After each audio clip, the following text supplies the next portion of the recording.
Wrap.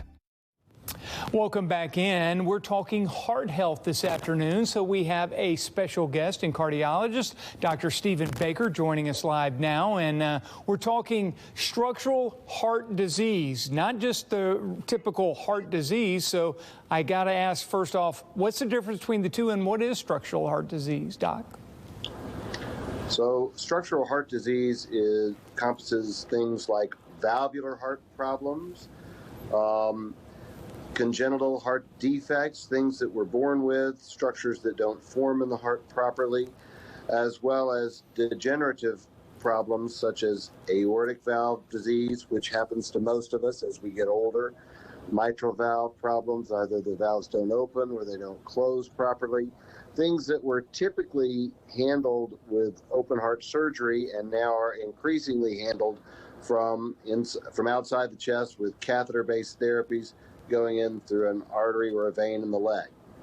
Well, with what you just said there, the treatment has definitely changed. How has that helped everybody?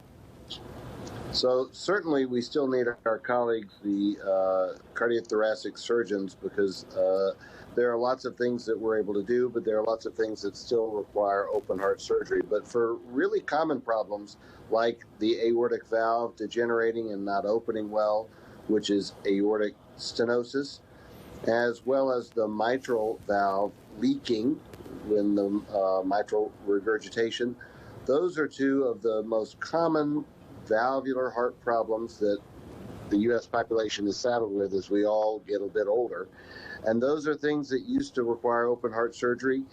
Nowadays, we're able to go in and replace the aortic valve and repair the mitral valve often, and the patients walk out of the hospital a day or two later with a Band-Aid on their leg, minimizing recovery time, maximizing getting back into your life.